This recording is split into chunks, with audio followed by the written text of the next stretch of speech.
He's hairy and scary. He's known by many names around the world. Almas, Almastay, the Wild Man. He's not as famous as Bigfoot or the Yeti, but he may be something they're not. A living, breathing Neanderthal. Is it possible that Paleolithic people still walk this planet? Some Almas seekers are trekking to the ends of the earth in search of an Almas hide or even a hair. Have you got an Almas skin here? Many eyewitnesses are convinced that the Almas lives. He lowered like this, very fast, and disappeared. I can't say that I felt any animosity from him. If it's not found soon, it could die out. But top anthropologists are skeptical. I don't think people are going to find a walking, living, breathing Neanderthal. If Neanderthals were still alive, we would find skeletal evidence of it. A lot. Only DNA analysis can reveal whether some evidence is real or rubbish. We examine the evidence with Neanderthal experts and true believers as we go in search of a relic from the past, the last living Neanderthal.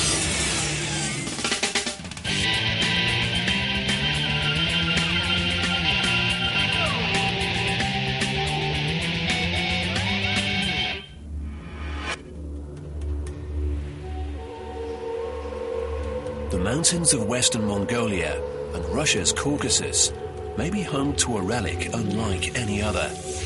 A living creature that's weathered the test of time. Caucasus locals call him Almastay, and Mongolians Almas. He's also nicknamed the Man of the Forest or Wild Man. But if he's related to Bigfoot, they're distant cousins. Bigfoot's rumoured to haunt the backwoods of North America, whereas the Almas is said to call Asia home.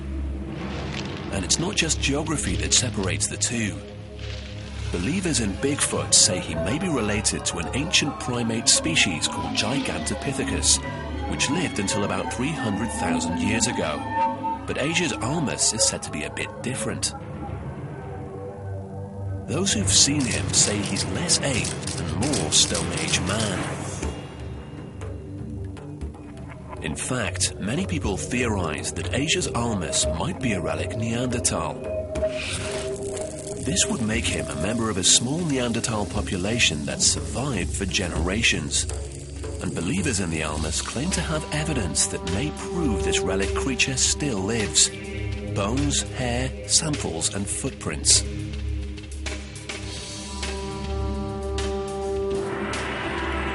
The science books say Neanderthals officially died out around 30,000 years ago.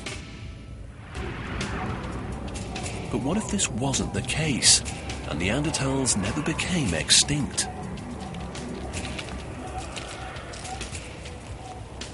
Is it possible that a few stragglers survived and still live in Mongolia and Russia? British creature seeker Adam Davis is hoping to find an Almas in the flesh. Davis is a court investigator by day, but he spends most of his spare time travelling the world in search of unknown cryptid creatures. People may say cryptozoological work is a bit weird. My motivation is to bring back scientific facts because I believe that a number of these creatures are under serious threat, and I'd like to prove their existence. He's launched previous expeditions to find Scotland's Loch Ness Monster, Sumatra's Orang Pendek, the Congo's dragon, and Mongolia's death worm. So far, he hasn't had much success, but he's come back to Mongolia to take a stab at finding the wild man. I believe the Almas is a real creature, but it's in serious decline. I think there's very few of them in the very high mountain ranges around western Mongolia.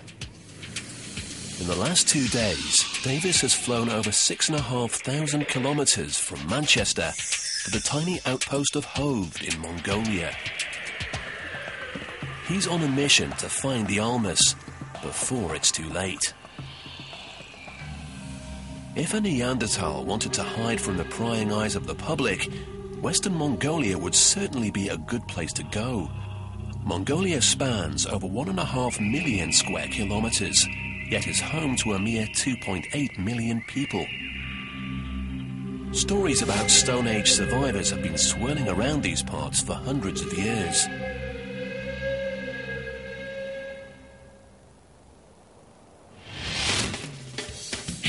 Adam's guide and friend Bilge will help him on his search. A grand adventure lies ahead. Adam and Bilge set off into the steppes to begin their quest, determined to succeed. Look, a lot of people will watch something like this and think, why is he bothering, yeah? Why doesn't he go back to his day job? But I firmly believe that in some very remote places in the world, there are a number of unique creatures who are in serious environmental danger. Out on the plains, a group of nomadic horsemen bump into the Brit on the prowl for a primitive man. My name's Adam Davis and I'm from England and I'm really pleased to meet you guys. Those are beautiful horses. I've got some pictures here, yeah? I want to show the pictures. Have you seen this creature? No, you've never seen it. Has he ever seen this creature? Have you ever seen the creature? No. What about you guys? Have you heard any stories about the Almas? This kind of thing has been talked about in the past.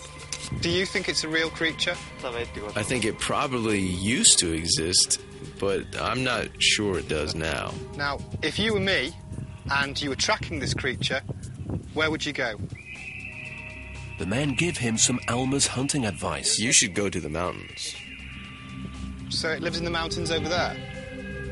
Steered toward the hills, Adam hopes to make the find of the century. Okay, guys. Thank you very much. Adam may be off on a wild goose chase, Thank you. but Good these luck. wild man rumors are backed up by more than one eyewitness.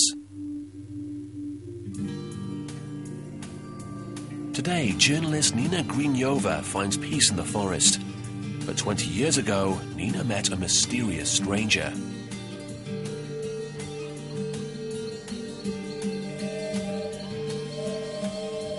In 1980, 18-year-old Nina and a group of friends traveled to Russia's Pamir Mountains in search of a living wild man.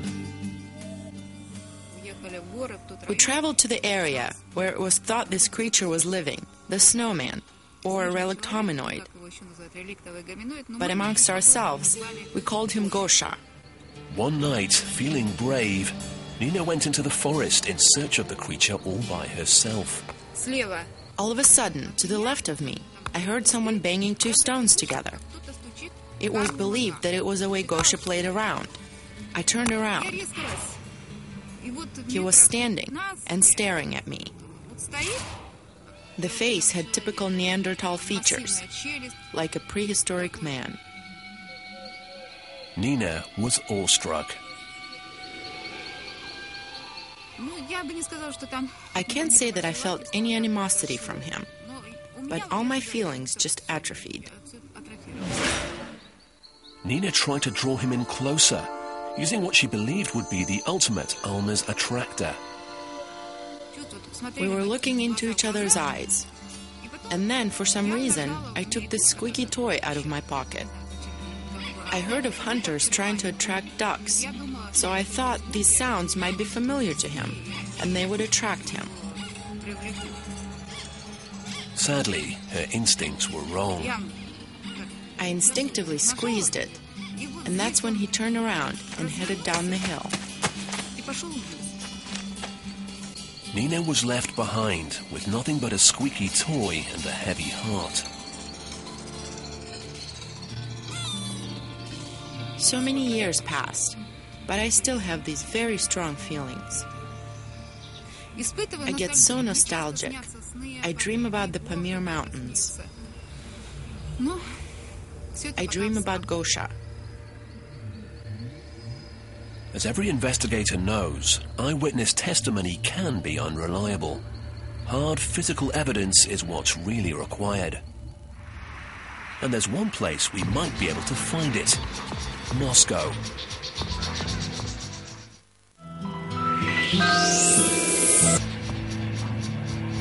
Igor Borsev is convinced that wild men still roam the planet, and he spent over 30 years of his life trying to find Asia's almas.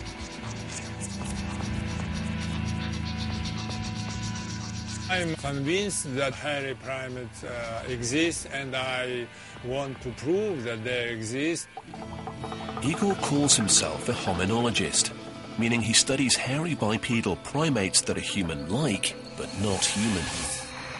This began as a hobby, but now it's his profession. Every day he heads off to work at his very own Institute of Hominology.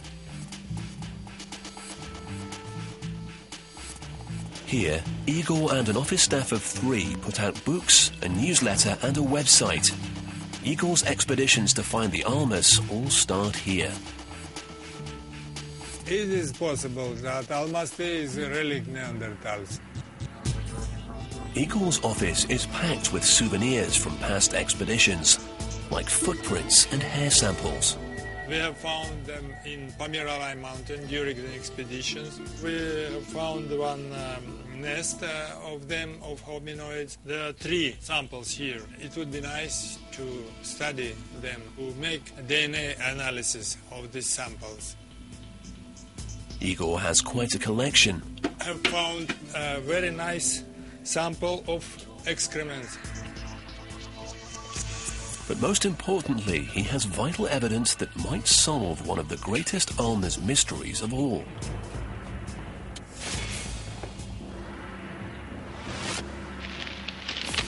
Could Neanderthals still be walking this planet and even interbreeding with us? Strange tales about hairy creatures run rampant across Europe and Asia. In Europe, images of wild men called woodwoes appear on medieval crests and manuscripts. Further into Asia, legends about other hairy creatures emerge. In Nepal, locals speak of a beast called the Yeti. Another creature called the Yeren is said to stalk China's Hebei province. Chinese scientists have been hot on the Yeren's trail since the 1950s, but have yet to find one in the flesh. And the Yeti and Yeren are not alone. America has Bigfoot, Australia's got the Yowie, and Sumatra has the orang pendek. All are thought to be more ape than man.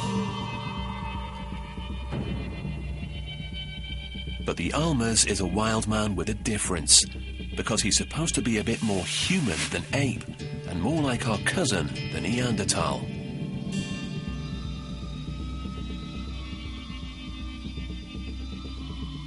The first Neanderthal skeleton was unearthed in Germany's Neander Valley in 1856.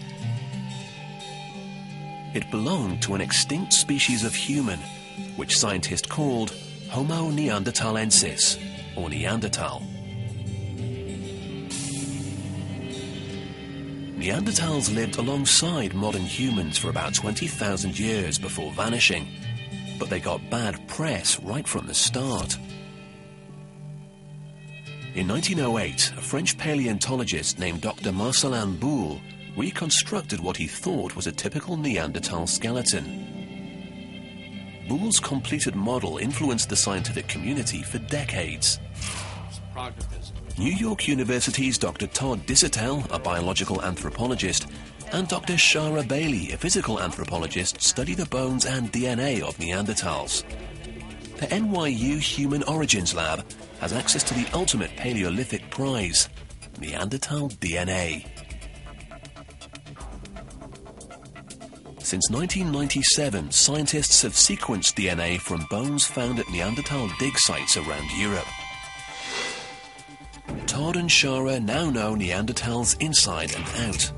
And one of the things they teach their students is how Boule's model was fundamentally flawed.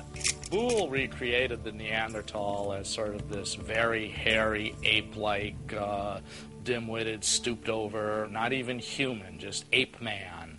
And I think that sort of stuck with Neanderthals for quite a while. I don't think he did it intentionally. I think he was a product of his times and a product of the fact that the skeleton that he based his reconstruction on was an old man and maybe wasn't representative of all Neanderthals. Boole had got it wrong. The skeleton he used wasn't a healthy specimen, but an old Neanderthal man ridden with arthritis. Eventually, the model was declared to be inaccurate, but the damage had already been done. And even today, the term Neanderthal is not a term of endearment. Well, it's certainly not a compliment, right, to be called a Neanderthal. You think stupid, you think brutish, you think mean, right? So this is our image of a Neanderthal.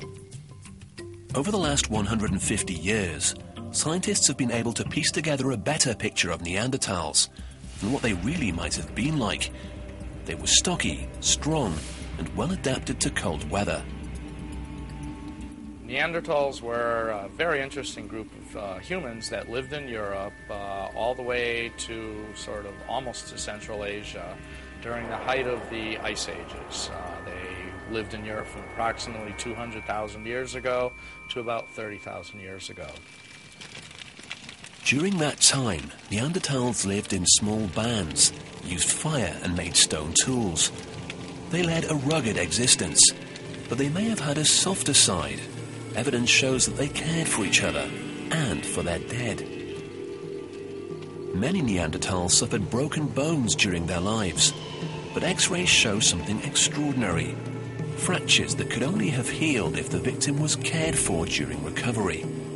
This means that Neanderthals may have helped each other during times of sickness or injury. And there's something else. At Iraq's Sanidar cave, anthropologists found skeletons that seem to have been deliberately placed, indicating that Neanderthals might have ritually buried their dead.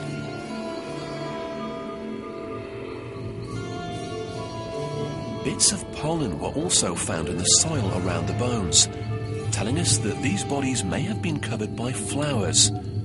There's definitely a lot more to Neanderthals than we once thought. But could some of them have been smart enough to survive into the present age? In Mongolia, stories about the Almas echo from the past and ripple into the present. But finding evidence is another matter.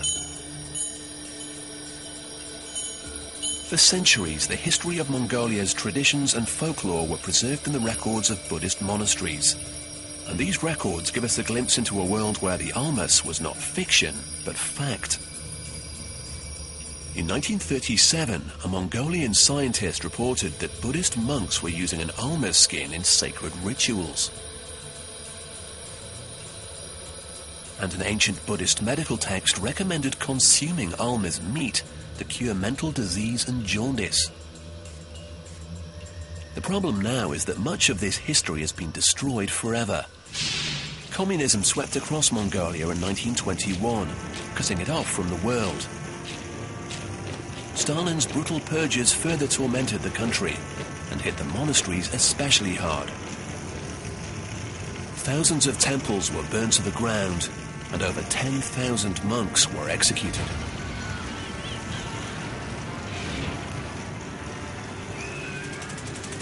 Buddhism survived among this resilient people, but many of the monasteries did not.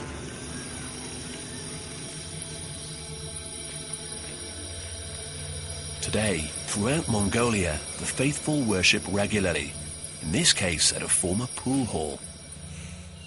And Adam's also here, in search of an Alma's skin and some advice.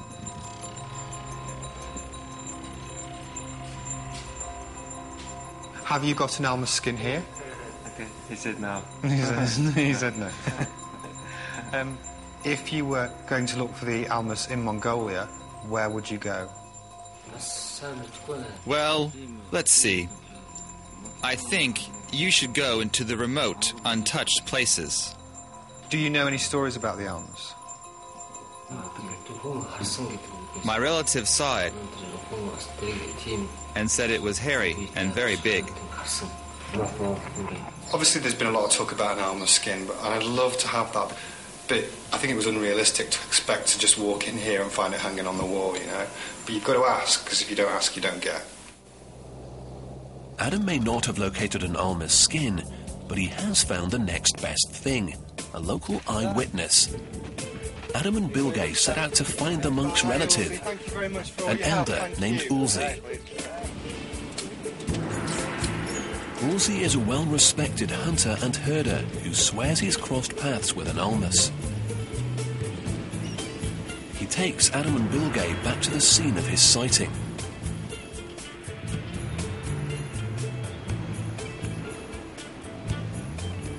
Ulzi was driving through the remote area when suddenly he spotted a strange hairy creature on the side of the road.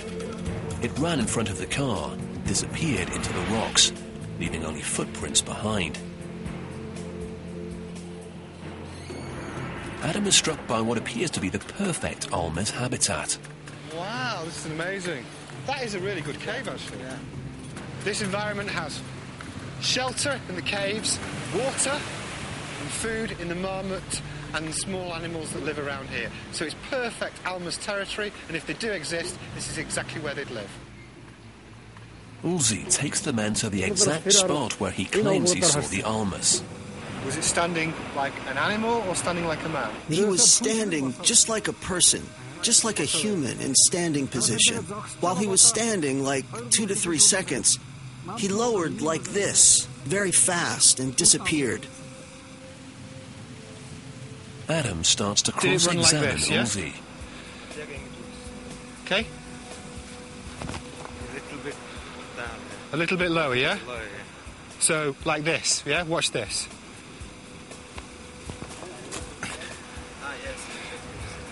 So, it ran more like an animal, yeah? Did the Almas leave any evidence behind him? Yes, footprints. Get those long toes in. Adam asks Ulzi to put pen to paper and draw what he saw. Ulzi sketches out the footprint. Then he creates a picture of the Almas. Without a doubt, it looked like a human, with hair, and standing on 2 legs. But something doesn't look quite right. Ulzi's Almas appears to be wearing a dress, and its footprint only has 4 toes, which would make it quite an oddity in the primate world. He's never going to be Leonardo da Vinci, is he? The questionable drawings bring out the interrogator in Adam. Yeah, but you told me earlier it had dark hair. You were some distance away. Plenty of the ibex and goats have dark hair, don't they? Why couldn't it be one of those? I am a hunter. I have experience. I can differentiate between animals and humans. Are you telling me the truth, yes or no? Yes, it is a fact. It is real. Thank you. The interrogation was a success and is rewarded with some snuff. Here's a bit of snuff. By way of compensation. Sniffing snuff is a Mongolian tradition. I think the interview that Ulzi did with me was really believable. I do this for a living, cross-examination, and I'm looking during my job to see traits that people lie with. Normally when people lie, they raise their pitch and tone, they wave their arms around, and he did none of that. The single thing in that interview is that he's been a hunter all his life, and he was quite clear that the creature stood with an upright back like a man. Could it be Neanderthal man? Well, let's see if we can get some more evidence and try and find out. Adam and his team are back on the trail of the elusive Mongolian Almas. Meanwhile, back at the Institute of Hominology, Igor's been guarding the best piece of physical evidence that could prove the existence of the Almas. They're not your everyday skulls. This may be Zana. This is Pult, son of Zana. According to Igor, Zana may be a relic Neanderthal, and Quit may be her half-human son.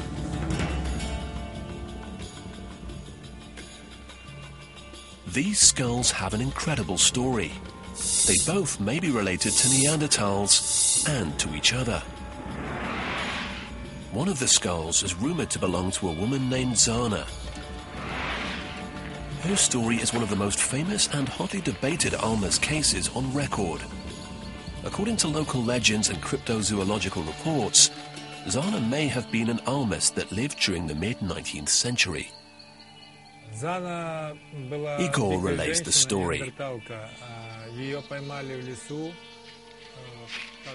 In southern Russia in 1850, hunters stumbled upon something weird in the forest. A strange, hairy wild woman. They threw a net over her and dragged her back to the village of Tina, where locals gave her a welcome befitting any wild woman of the day. They tossed her into a cage. According to local law, Zana was less than thrilled by the trappings of village life. Villagers tried to dress her, but she was an unwilling model. They made her cooked meals, but Zana refused them, preferring raw food instead. Over time, locals tried to teach her simple tasks, but Zana was only able to master the most basic skills. Eventually, it's rumored that Zana found some unscrupulous admirers in town and had several children. Quit was one of his sons. Igor's convinced that Zana may be the real deal, a relic Neanderthal. And Quit may therefore be a hybrid, a cross between a Neanderthal and a human.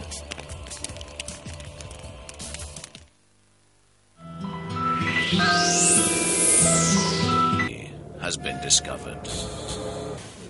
This may be Zana's skull, but maybe not. I don't know. It's necessary to analyze. If Zana was a Neanderthal woman, that means Neanderthals live until now.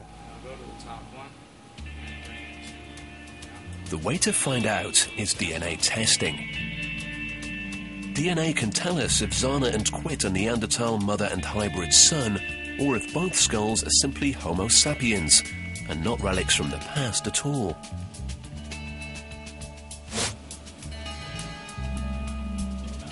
New York University's Human Origins Lab will solve the mystery. Here, Dr. Todd Disertal will compare DNA from Quit and Zana to Neanderthal DNA.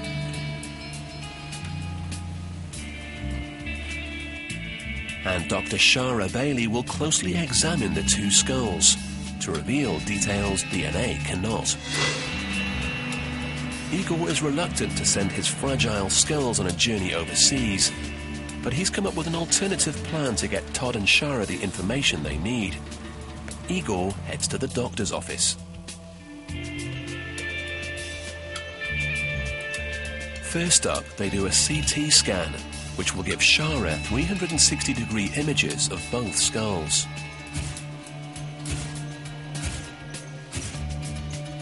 They then turn dentist.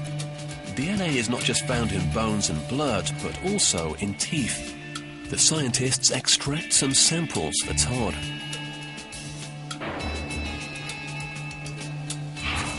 Igor then packs up the scans, teeth and other samples and ships them out.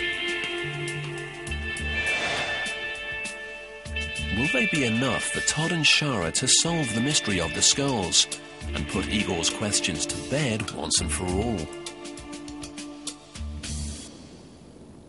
Meanwhile, back in Mongolia, sunrise warms a hidden valley filled with nomadic families.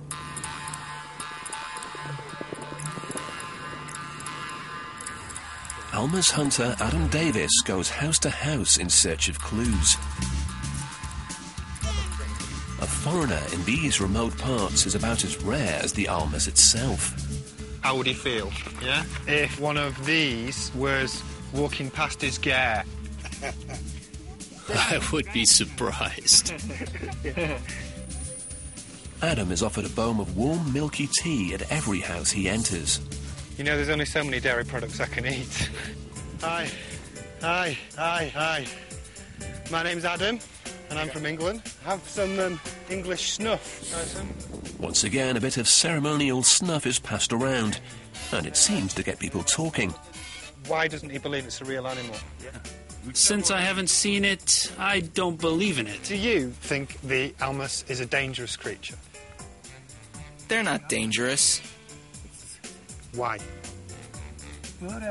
Well, like any animal trying to survive, it's afraid of humans.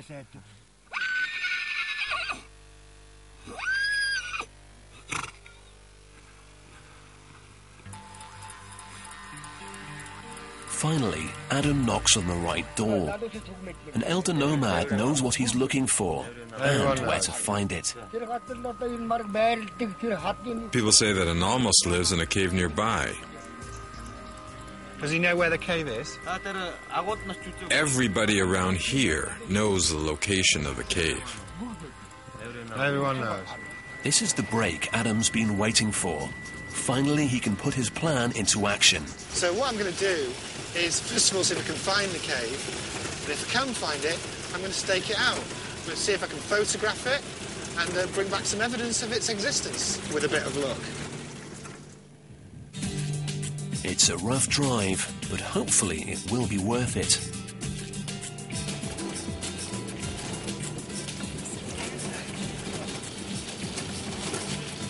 The reputed Alma's cave is straight ahead, but will there be a living Neanderthal lurking inside? Igor's package filled with teeth, CT scans and hair samples arrives at NYU's lab. Todd's team quickly sets to work, extracting DNA from the hair and teeth. DNA is actually often very well preserved in teeth. I mean, teeth are the very hardest part of the body, so if you can get inside a tooth, you're very likely to be able to retrieve the DNA that was initially present during the growth of that tooth. Meanwhile, Shara examines Quit and Zana's CT scans. Is it really possible that Zana could have been part of a relic Neanderthal population that survived up until the 1800s? And could Quit really have been a hybrid cross between Neanderthal and human being? If either of the skulls reveal Neanderthal DNA, Igor's made a remarkable discovery. The NYU team wants to uncover the truth, but they're skeptical about Quit and Zana's Neanderthal origins. Most scientists agree that Neanderthals vanished completely around 30,000 years ago, although exactly how they disappeared is open to debate and very controversial. Many Neanderthal bones have been found covered with slash marks, and some people say these markings are signs of cannibalism. Perhaps by consuming infected tissue, they contracted a deadly disease. There are Neanderthal specimens that look like they were cooked, perhaps eaten. Is that why they went extinct? I doubt it. Other people say that competition over food and territory may have sparked a war between modern humans and Neanderthals. And yet another theory proposes that drastic changes in environment caused Neanderthal populations to crash. I think the best hypothesis we have going for us right now for the extinction of Neanderthals is the marked climatic changes we see around 30,000 years ago, combined with competition with incoming modern humans. I think basically the Neanderthals disappeared because the new group of modern people coming in, probably with a slightly more sophisticated culture, outcompeted them. For decades, some scientists have speculated that modern humans caused Neanderthals' extinction by breeding with them. In the scientific community, the issue of Neanderthal and human interbreeding is a hot one. Humans are just not that discriminating. I don't think that... I mean, if they met, they, certainly would have interbred. But that doesn't mean that they were the same species. Neanderthals and humans overlapped in time for actually many thousands of years in different regions of the Middle East and Europe. Did Neanderthals and modern humans have sex? Almost certainly. I mean, that just seems extremely likely. Did they produce offspring? Maybe, probably not. Did they produce fertile, viable hybrid offspring that then had offspring themselves? I think not. Although the scientists are skeptical, Adam Davis is not. He continues to charge onwards and upwards. Bilge, after we get round this ridge, we're going to have to be really careful, because if it smells us, it's going to run away. The rumoured Alma's cave lies at the top of this ridge.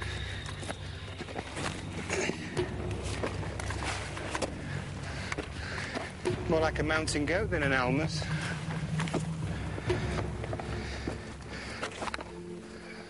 What I'm doing now is approaching the cave of the almas. It's really important when you approach the lair of an animal that it doesn't smell you and you don't spook it. So I'll be as quiet as I can.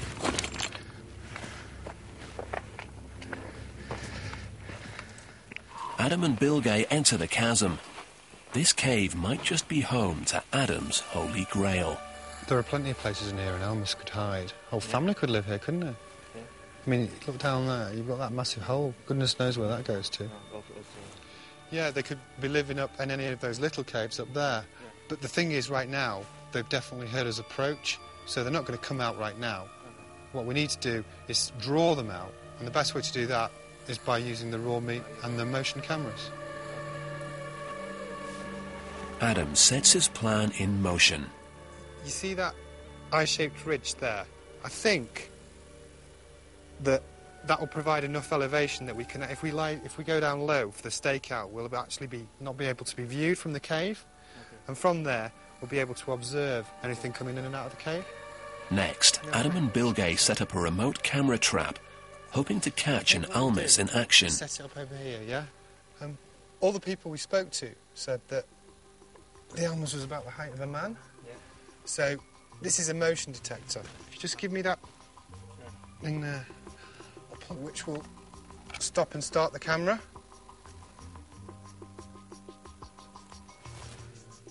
The camera's on and ready to go, but Adam's work isn't finished.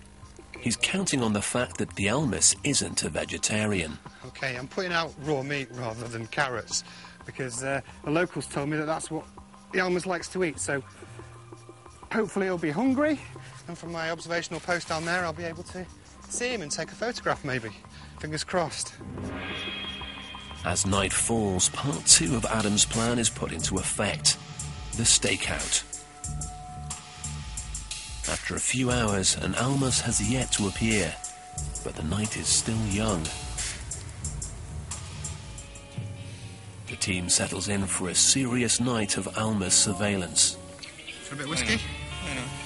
You never say no. Yeah, I never say no. Yeah. And snuff. And snuff. As the stakeout drags on, Adam and Bilge begin to ponder some of life's important questions. Tell me the truth. Tell me the truth. What do you think of vegetarians, Bilge?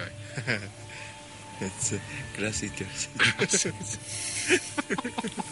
If an almas ran across, you'd be fine. Yeah, you'd think, right, my job is done. But if you saw a lettuce blowing across the plain, I think you'd tremble in fear.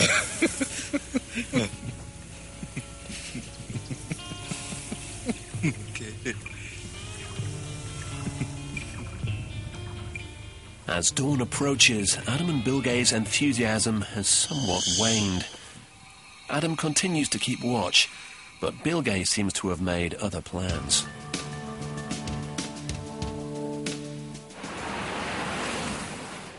New York City is the home of bright lights and big dreams. Eagles travelled all the way here to get the results from the New York University team face to face and see if his dreams have come true. Are Zana and Quit's alleged Neanderthal roots fact or fiction? Come on, Bilge. Not showing up. Meanwhile, in Mongolia, Adam and Bilge have come to the end of an uneventful night. Their only hope now lies with the motion camera. I think it's fair to say the stakeout was a bit of a flop. So what we're going to do now is go up to the cave and see if we've got anything on the infrared. Not too optimistic though, didn't see much movement.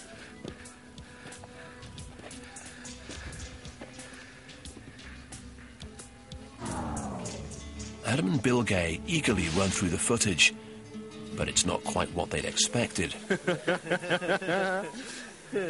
Hey, look, Bilge, there is a vegetarian in Mongolia. Yeah. That bird hasn't even touched the meat. Yeah.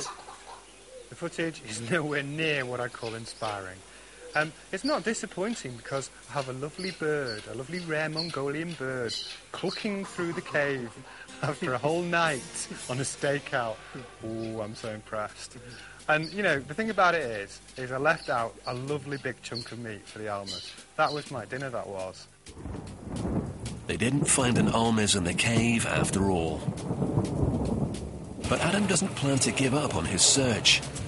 One cave may be down, but there are plenty more to go.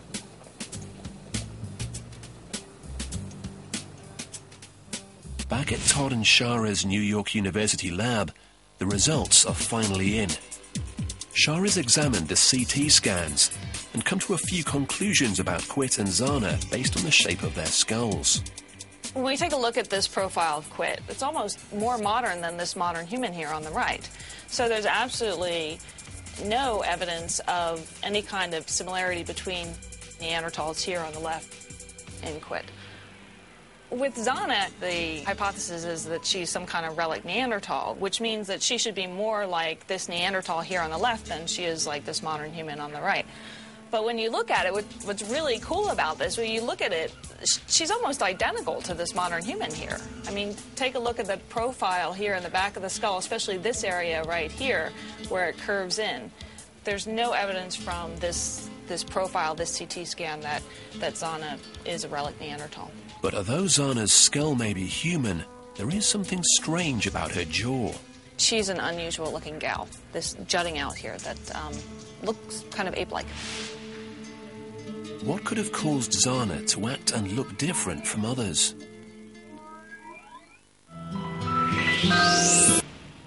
In the 19th century, many villages in the area Zana hailed from were hard hit by a syndrome called cretinism. It can be caused by a lack of iodine in one's diet or by a hormonal imbalance. The syndrome can stunt physical and mental development, although, according to local law, Zana, while slow, was big.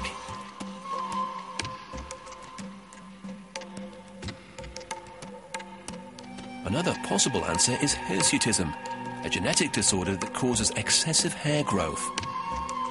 Bearded circus ladies often suffered from this condition. However, hirsutism doesn't usually cover an entire person's body with hair. But another genetic condition called hypertrichosis does. And one variation of this genetic condition can cause rampant hair growth and disfigure the jaw and teeth.